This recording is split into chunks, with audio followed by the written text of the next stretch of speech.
বাড়ি দখল করবেন? হ্যাঁ, খুব স্বাদ না আপনার? এই মেয়েটা কি মাথাটা খারাপ আছে নাকি? আরে যাও যাও, সরে যাও। যাবো মানে যাবেন তো আপনারা। এটা আমার মায়ের পিঠে তুতে এই গ্রামে ফিরে এসছে, নিজের বাড়িতে ফিরে এসছে। আমি ছিলাম না বলে অনেক জোর জুলুম করেছেন না, আর আমি কোনো অন্যায় মেনে নেব না, বুঝতে পেরেছেন? অন্যায় তো আমাদের সাথে হয়েছে। আপনারা টাকা নিয়েও জমি খালি করেননি। আমি কিন্তু পুলিশে অভিযোগ জানাবো। এই জমি আমার মায়ের, যতক্ষণ না অবধি কাগজে আমার সই হচ্ছে ততক্ষণ অবধি শুধু কাগজ নিয়ে আপনি এই জমি দখল করতে পারেন না। এইটুকু আইন আপনারা জানেন না? আমি টাকা দিয়েই কাগজটা নিয়েছিলাম, তাহলে আমার টাকাটা ফিরিয়ে দেওয়া হোক।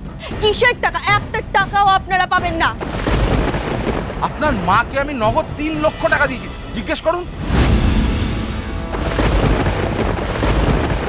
বাড়ির বদলে সম্পা এতগুলো টাকা নিছে, অথচ আমি কিছু জানতেই পারলাম না।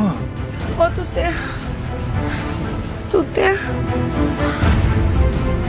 উনি মিথ্যে বলছে না, আমি টাকাটা নিয়েছি। কেন মা, এত টাকা তুমি কেন নিয়েছো? কি করব বল, তোর বাপটাকে বাঁচাতে গেলে তো অনেকগুলো টাকার দরকার ছিল।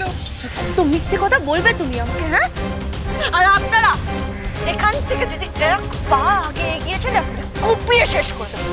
এখানেই দাঁড়িয়ে থাকবো। চলো ওদিকে, চলো।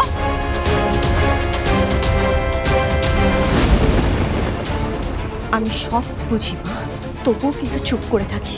ছোটবেলা থেকে দেখছি তোমাকে, তুমি বরাবর এই বাড়ি বিক্রি করার চেষ্টা করেছো। এতদিন আমি ছিলাম বলে তুমি কিচ্ছু করতে পারোনি, কিন্তু যেই আমি এখান থেকে চলে গেছি তুমি তুমি এই বাড়ি বিক্রি করার বন্দোবস্ত করে ফেললে। আমাকে এখান থেকে সরিয়ে দেওয়ার জন্য তুমি কয়েক লাখ টাকা নিয়ে ওই লাহিড়িদের কাছে আমাকে কাজ করতে পাঠিয়ে দিলে। তুমি সত্যি করে বলো তো, এই মানুষটার অসুস্থতার সুযোগ নিয়ে, মানুষটার অসুস্থতার কথা বলে তুমি কার কার কাছ থেকে কত টাকা নিয়েছো? দেখো মা, তুমি যত টাকা নিয়েছো না, তার মধ্যে একটা টাকাও কিন্তু আমার বাবার চিকিৎসায় লাগেনি, এটা আমি জানি। এমনকি তুমি বাবাকে জোর করে হাসপাতাল থেকে বাড়ি নিয়ে এসেছিলে। মানুষটা যদি সুস্থ হয়েছে একমাত্র পিসি ঠাম্মির ওষুধে। দেখো মা, এতদিন তুমি এই সংসারটাকে চালিয়েছো, লাট্টুর মতন ভাই আমাকে উপহার দিয়েছো। তাই জন্য আমি এতদিন তোমার অন্যায় দেখেও চুপ করেছিলাম, কিন্তু এই বাড়ির ওপর আমি কোনো আঁচ আসতে দেব না। এই বাড়ি আমি কিছুতেই বিক্রি হতে দেব না, বুঝেছো তুমি?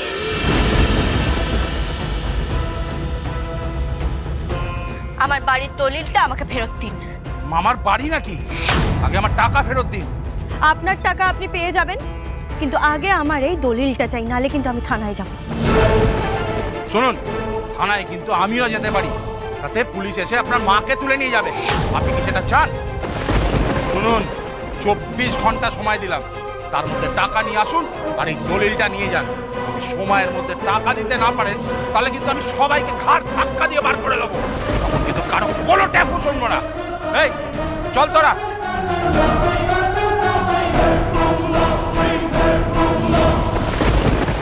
বাবা জামাই বাবু, তুমি তো দেখছি পুরো বাজার তুলে নিয়েছো আজকে। প্রথমবার শ্বশুর বাড়ি সেটুকু বাজার করবো না? এটা এইটুকু? তোমার দিদির পছন্দের মাছটাও নিয়েছি। হ্যাঁ, সে তো দেখতেই পাচ্ছি, দিদির খুব ভালো লাগবে। চল চল চল, সব তো আমাদের হাতে। চল। লাট্টু, সকাল সকাল এত লোক বাড়িতে, কি ব্যাপার? আমিও বুঝতে পারলাম না, আমি তো চিনি না এদের। চলো তো দেখি, এসো এসো। এটা তুই কি করলি দিদি? ওদের শর্তে রাজি হয়ে গেলি? আর কি করতাম তুই বল? কি করতাম আমি? যে করেই হোক এই বাড়ি আমি বিক্রি হতে দেব না। কিন্তু তুই এত টাকা কোথা থেকে আনবি, কোথা থেকে জোগাড় করবি তুই? যে নিচে এই দিব।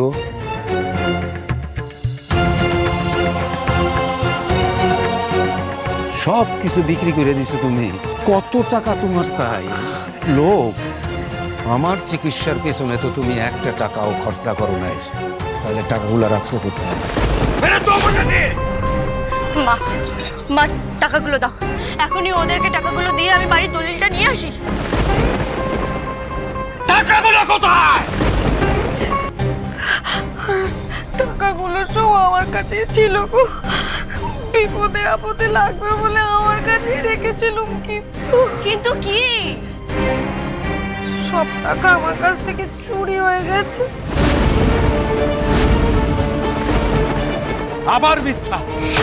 আবার মিথ্যা কথা বলতাছো তুমি। সত্যি আমার কাছ থেকে টাকাগুলো চুরি হয়ে গেছে।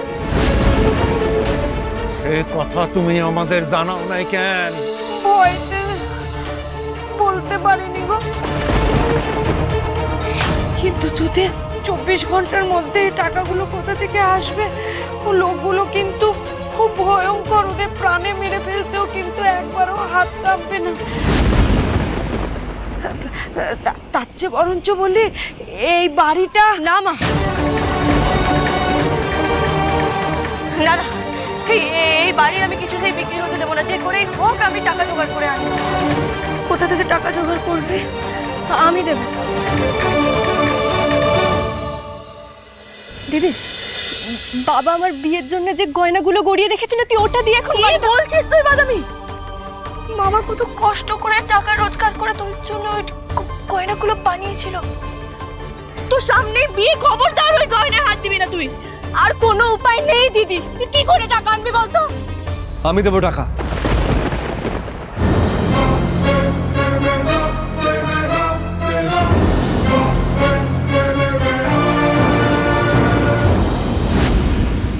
যেমনটা বলেছিলাম তেমনটা বলেছো তো? হ্যাঁ হ্যাঁ, 24 ঘন্টা সময় দিয়েছে ওদের বাড়িটা ফেরত দিতে। দেখ তাহলে ঠিক আছে, বাকিটা তো আমার হাতে নেই। হ্যাঁ দেখছি দাঁড়া। ম্যাডাম,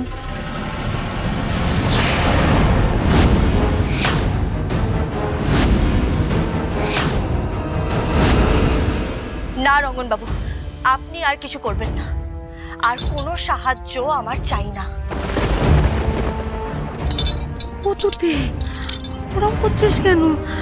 জামাই যখন বলছে টাকাটা দেবে, নিয়ে নে না, লজ্জা পাস না। স্বামী স্ত্রীকে সাহায্য করবে, তাতে লজ্জা কিসের? লজ্জা করে না তোমার সম্পা? নিজে এতগুলো টাকা আত্মসাৎ করছো, তারপরও তুমি জামাইয়ের কাছে টাকা চাইতেছো, লজ্জা করে না? ও তুতে, তোর বাপের কথা শুনিস না, বাড়ি বিক্রি হয়ে যাবে, লজ্জা পাস নি, নিয়ে নে। তুমি একটু চুপ করবে? তুতে, আপনি আমার থেকে টাকা নিতে হেজিটেট কেন করছেন? আমি তো এই বাড়িরই একজন।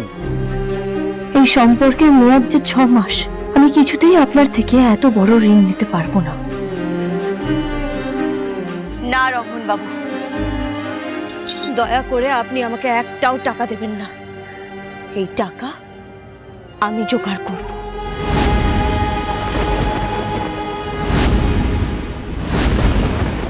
ম্যাডাম, আপনি ঠিক যেমনটা বলেছিলেন ও ঠিক তেমনটা বলে দিয়েছে। তবে ম্যাডাম, এই তুমি দেখি পারবে এতগুলো টাকা জোগাড় করতে? না, এখন তুই অবশ্যই বড় লোকের বউ, জামাই চাইলে তো পুরো টাকাটাই দিয়ে দিতে পারে। কি আমি তুতেকে খুব ভালো করে চিনি, ও রঙ্গনের দয়া নেবে না। তাহলে ম্যাডাম, খেলাটা এখন তুতে খেলছে না, খেলছি আমি। তুতের কোনো আইডিয়াই নেই ওর সাথে কি হতে চলেছে।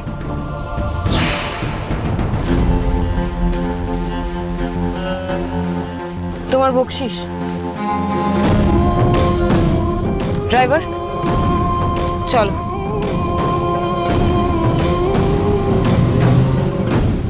এতগুলো টাকা যে কোথা থেকে জোগাড় করবে কে জানে। কেন জেদ করছে কি? তুতে কোথায় আছেন? আমি আপনাকে বললাম না রঙ্গন বাবু, এই টাকা আমি নিজে কাজ করে জোগাড় করব, সেটাই করতে যাচ্ছি। তুতে শুনুন কথাটা। রঙ্গন বাবু, এটা আমার মায়ের ভিটে, যে করেই হোক আমি এটাকে বাঁচাবই। আজব জেদি মেয়ে, একটাও কথা শোনে না। ও জামাই, হ্যাঁ শোনো, বলছে তুমি কোথায় যাচ্ছ? আমি আসছি।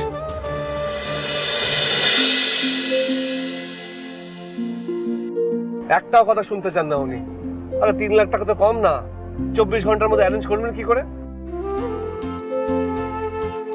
আরে দাদা, ভুল হয়ে গেছে বাবু, একটু দেখে হাঁটবেন তো। ভুল হয়ে গেছে। ঠিক আছে, যান আসুন।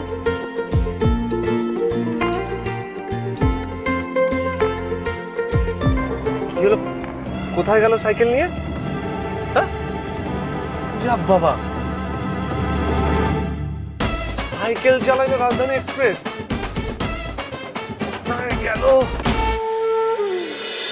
দেখো না হিরু কাকা, যদি কিছু অ্যাডভান্স টাকা নিয়ে ওই হাতে বোনা শাড়ির কাজ যদি পাওয়া যায়, আসলে কি বলো তো, আমার না এই 3 লাখ টাকাটা খুব দরকার। আমি আমি আমি দিনরাত কাজ করব। হ্যাঁ, আসলে তুতমা মালিকরা তো হাতে কাজ বন্ধ করে দিয়েছে, সব মেশিন বসে গেছে। আর তোর এত চিন্তা কিসে? মালিক তো এখন তোর ঘরের লোক, নিজের লোক। 3 লাখ টাকা ওনাদের কাছে কোনো ব্যাপারই না, তুই মালিকের কাছে চা। না, আমার কারোর উপকার চাই না, আমি নিজে খেটে এই টাকা রোজগার করব। কিন্তু এতগুলো টাকা তোকে এখন কে দেবে বলতো?